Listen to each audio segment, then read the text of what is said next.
Bienvenidas y bienvenidos a Media 20.1. Amor depredador. ¿Y la publicidad? ¿De qué trata? Pues quédese con nosotros para que lo sepa. Hoy nos acompaña el director de El Poder del Consumidor, Alejandro Calvillo.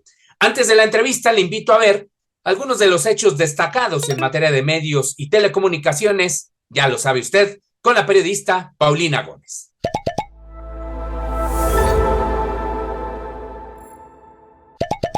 Las organizaciones Artículo 19, el Centro Pro de Agustín Juárez y la R3D acusaron a la Secretaría de la Defensa Nacional de continuar realizando labores irregulares de espionaje. Dichas organizaciones afirman tener pruebas de espionaje a 2 periodistas y un defensor de derechos humanos, cuyos teléfonos celulares fueron intervenidos en la actual administración con el programa Pegasus para monitorear sus llamadas y mensajes. Esta revelación se hace luego de que la Secretaría de la Defensa Nacional fuese objeto de un ciberataque en el que se obtuvieron 6 terabytes de información y documentos de operativos de seguridad. Entre los oficios hay uno en el que se relata que la dependencia adquirió en 2019 el malware espía, según dieron a conocer Animal Político, Proceso y Aristegui Noticias.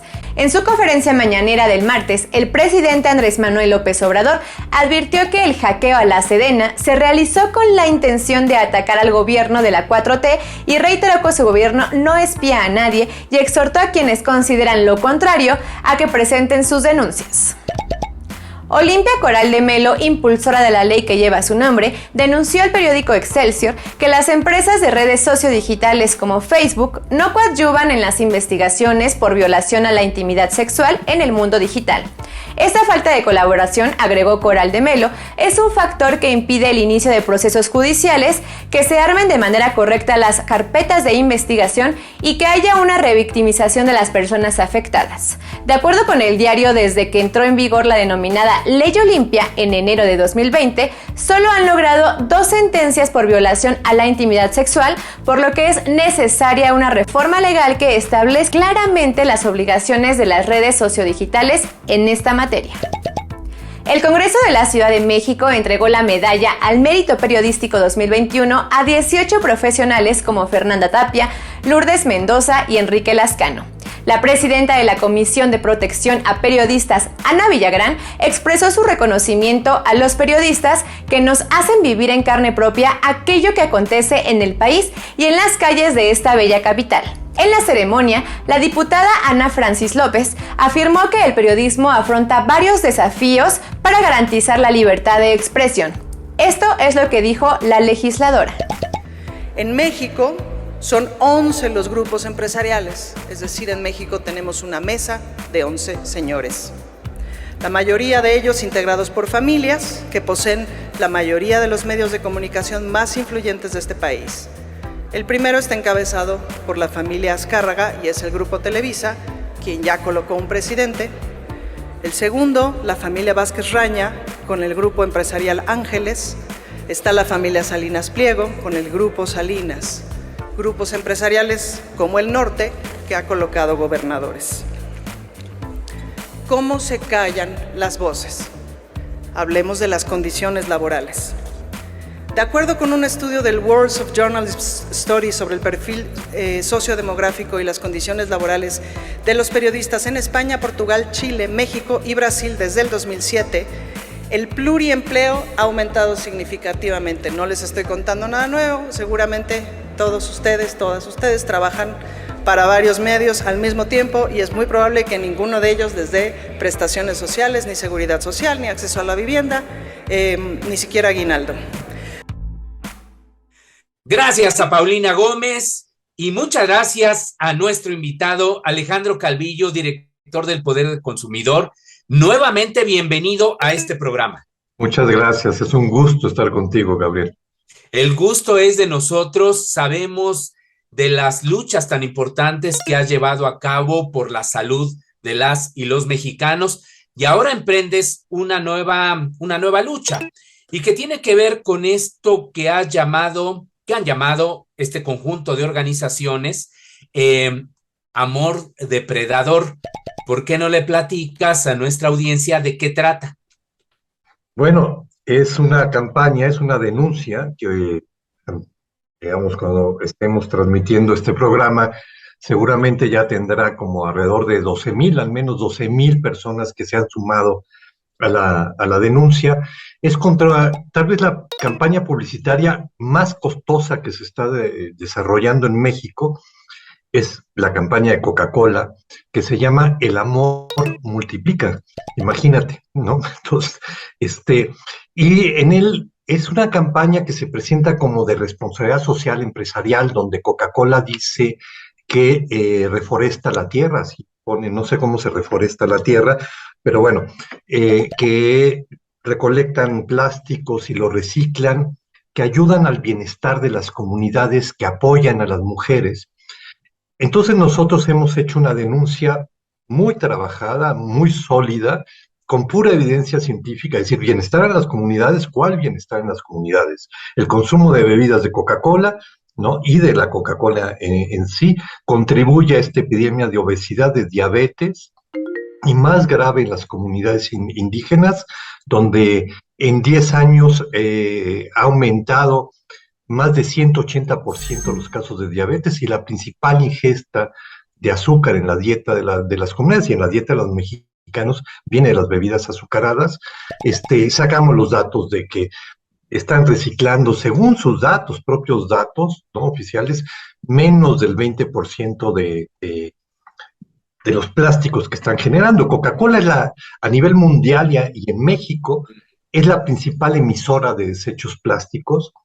Y el agua, dicen que cuidan el agua. Bueno, pues acabamos de tener esta crisis de agua en Monterrey, y salieron los datos de cuáles eran las 15 empresas que más tomaban agua, ¿no?, del subsuelo.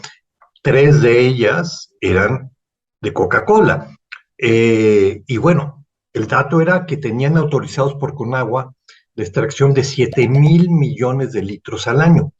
Para que la gente se dé cuenta, 7,000 millones de litros. Lo que estaba destinado a la población de Nuevo León son 1.4 mil millones.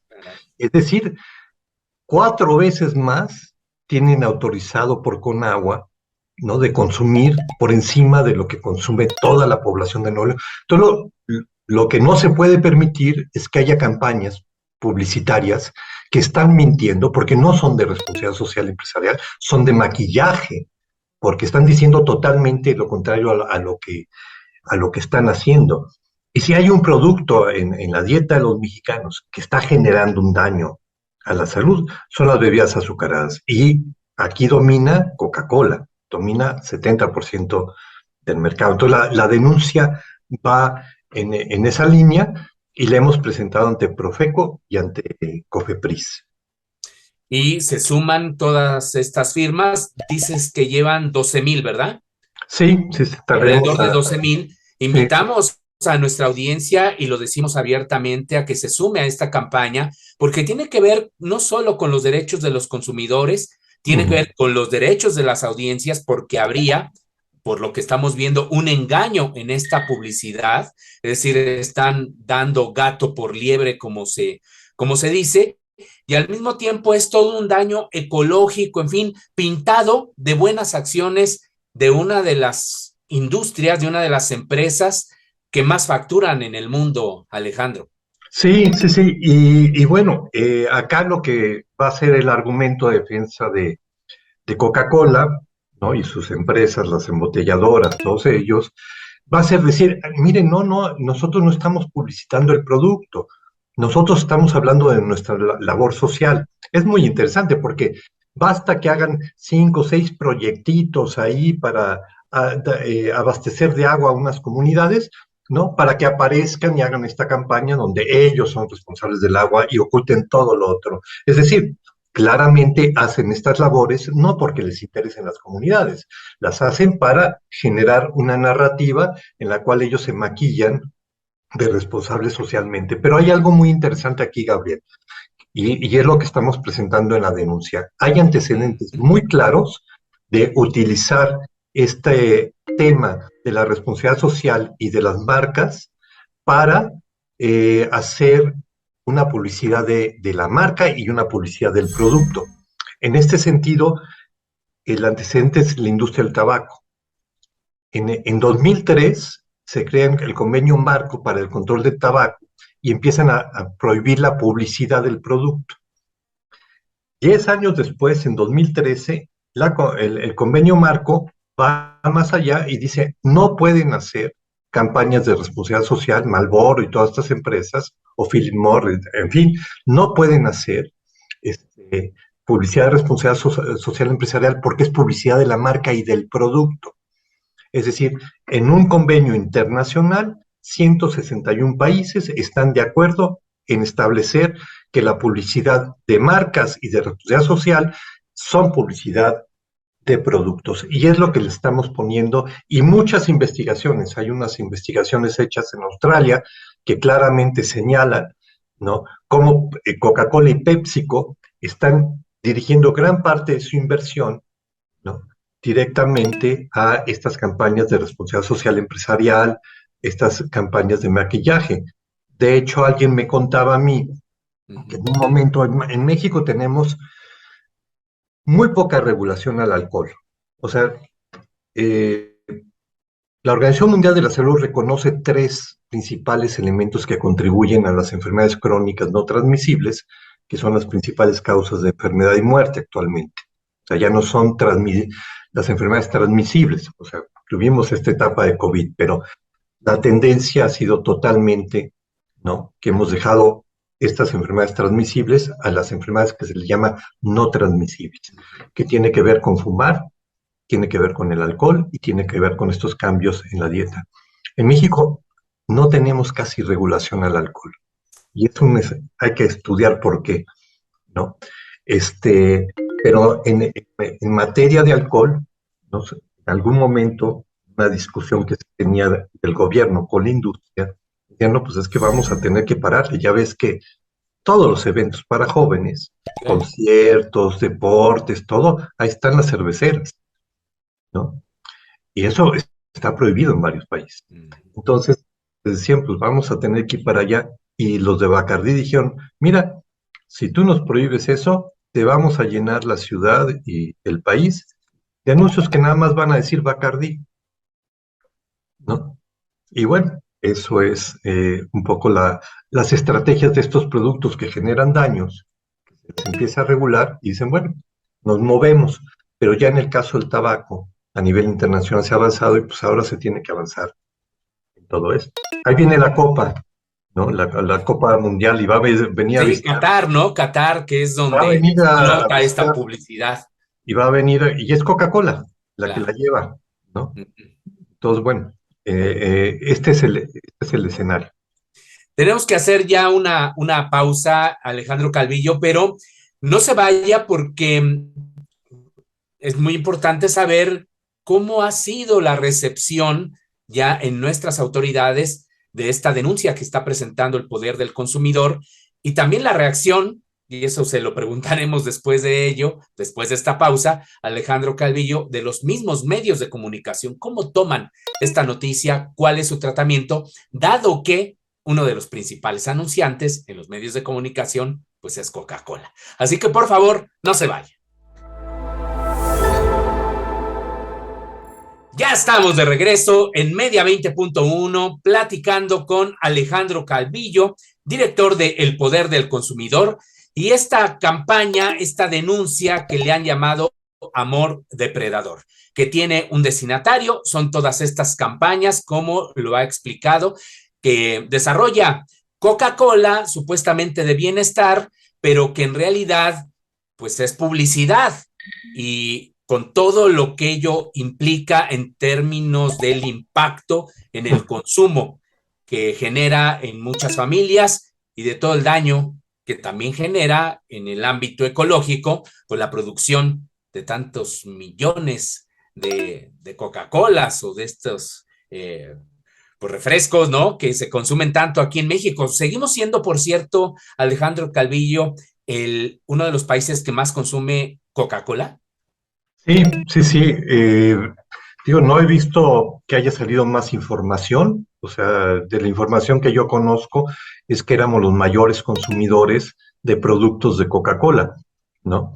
Este, y bueno, dejamos a partir del impuesto, que han dicho el impuesto no funciona, quedó de la mitad, se recomendaba un impuesto de 20%, quedó de 10%, pero mínimamente era de 20%. Pero a pesar de eso, cuando tú ves las tendencias, estábamos en el primer lugar en el consumo de bebidas azucaradas, y cuando entró el impuesto, esa línea empezó a bajar y empezamos a ser rebasados por Chile, por Argentina, ¿no? Ah, Entonces dejamos de ser los principales consumidores de bebidas azucaradas. Fue un buen resultado. Pero sí somos de los mayores consumidores. Y la penetración, me recuerdo al relator de Naciones Unidas por el Derecho a la Alimentación, Oliver de Schutter, hizo un informe sobre México.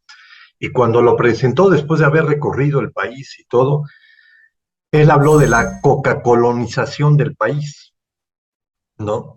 Y pues esa es la pena, ¿no? O sea, las poblaciones más vulnerables, incluso poblaciones indígenas, la penetración es tremenda. Van, no sé, si tú ibas a San Juan Chamula, eh, llegaban y con la autoridad de la comunidad era a la que comercializaba el producto, ¿no? Entonces, este tipo de vínculos, o por ejemplo, entrabas, ya los quitaron porque los denunciamos, ya han salido en reportajes, mira, han venido de las televisiones francesas, alemanas, han venido de todo el mundo a documentar la penetración de Coca-Cola y especialmente en las comunidades indígenas.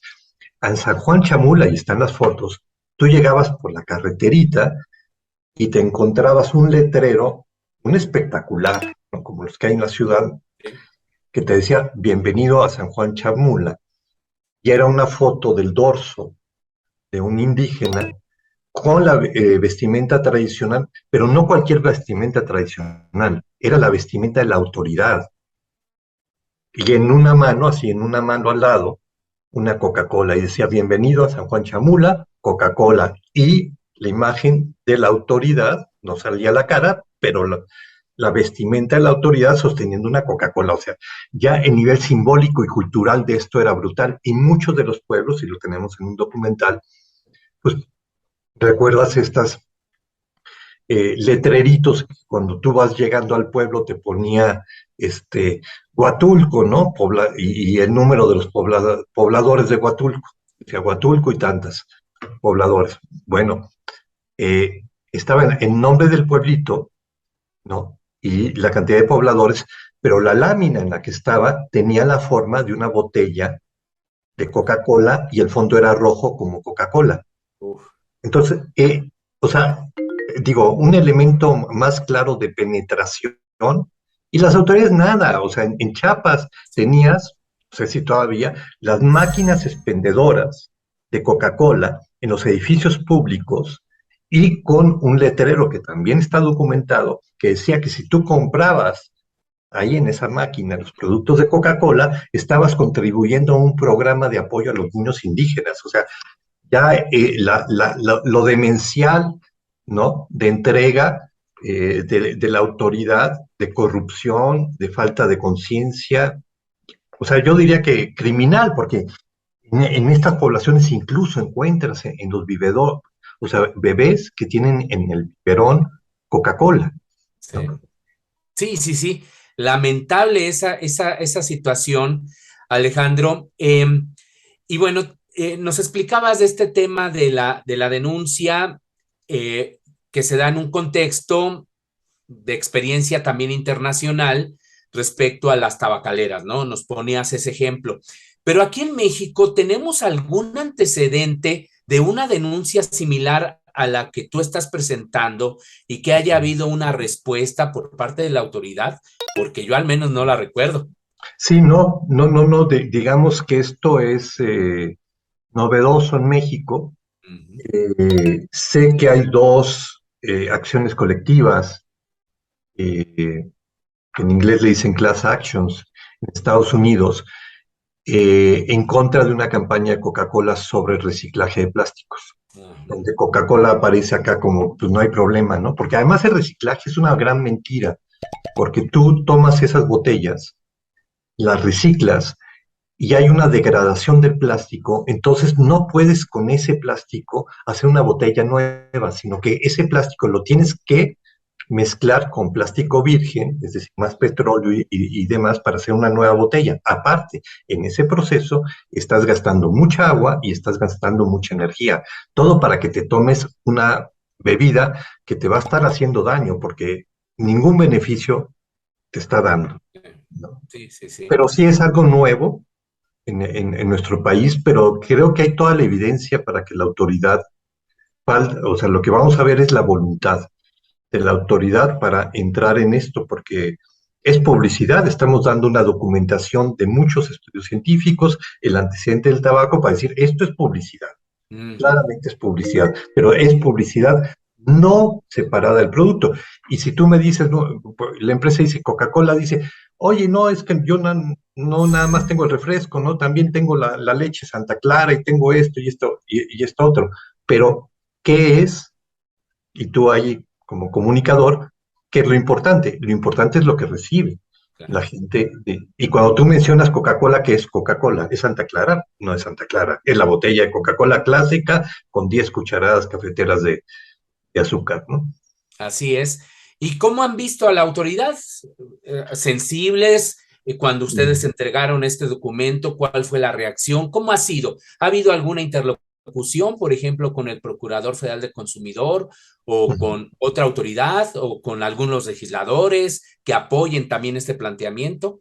Sí, bueno, en este momento tuvimos ya reuniones en COFEPRIS y en Profeco con la subprocuradora de servicios. Entonces, en Profeco nos dijeron, pues los dos dijeron, en las dos autoridades dijeron, lo vamos a estudiar, ¿no? Lo estamos recibiendo, es interesante.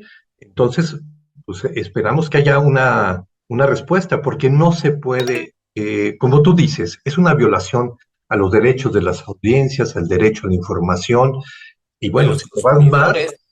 a los consumidores, pues derechos ambientales, derecho a la salud también, porque no te están dando la información, te la están maquillando y te están diciendo lo contrario, ¿no? Y bueno, pues o sea, también es el tema de la publicidad, ¿no? Que la publicidad muchas veces tiende, ¿no? A ser muy poco ética, ¿no? A generarte percepciones contrarias o hacerte asociaciones que no tienen que ver con los productos, ¿no? Sí, publicidad engañosa finalmente. Ya se nos termina el tiempo, Alejandro, pero ¿dónde podrían obtener más información nuestras audiencias, nuestras queridas audiencias de TV UNAM?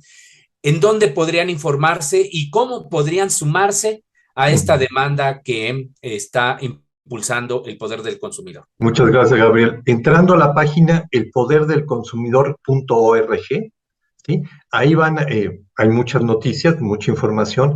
Hay un carrusel, como en la tercera noticia que está en el carrusel, dice la denuncia, entra uno a la denuncia y le va a aparecer más información y una imagen que dice clic aquí para entrar a la denuncia. Das clic y te lleva al formato, basta tu nombre y basta tu correo electrónico, ¿no? Para que se sume una más de las denuncias y hacerles saber que, bueno, pues no tenemos los recursos que tienen estas grandes corporaciones, que te digo, la mayor campaña ahorita en los medios de comunicación es esta, que es una campaña llena de mentiras, y bueno, pues es una invitación a que se sumen y apoyen esta labor y que evitemos que esto, porque pues esto se va reproduciendo con nuestros hijos, ¿no? Van percibiendo y dicen, ay, qué bonito es Coca-Cola, ¿no? Porque cuida el agua, ¿no? Está saqueando de agua el país, ¿no? Un ejemplo, y la salud de la población. Claro, y muy rápido, en unos 30 segundos, Alejandro, ¿cómo han recibido este tema los medios de comunicación? ¿Han sido más o menos abiertos, tolerantes o no han tenido una cobertura importante? Ahí pues muy mira, rápido, algunos como cierre impresos, del programa. Bueno, televisión, pues no, ¿no? Nada. Algunos impresos, radio muy poco. De hecho, hemos estado en diálogo con un programa muy importante de noticias, ¿sí? Y nos dicen, es que estamos esperando que Coca-Cola participe, ¿no? Y nosotros le decimos, no, pues no les va a decir que va a participar, o sea, ¿qué va a decir? ¿Qué va a decir Coca-Cola? ¿No? Y entonces, bueno, pues ahí estamos pues batallando en estos espacios más democráticos, más públicos, para tratar de promover pues esta denuncia, ¿no? Y tratar de parar este tipo de publicidad.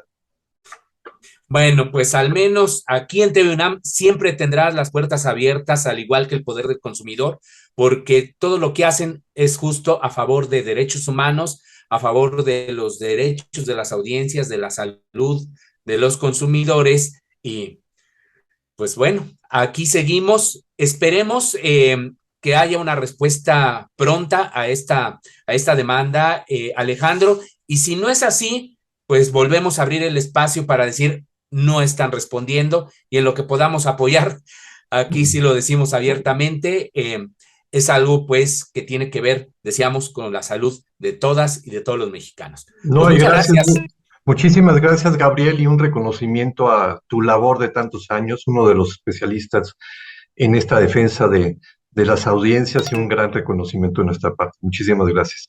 Al contrario, nuestro reconocimiento para ustedes, para tu gran equipo, Alejandro Calvillo, y también nuestro reconocimiento a usted como audiencias que sigue pues estos programas de la televisión universitaria, la televisión pública. Muchísimas gracias, Alejandro, muchísimas gracias a usted. Hasta la próxima semana.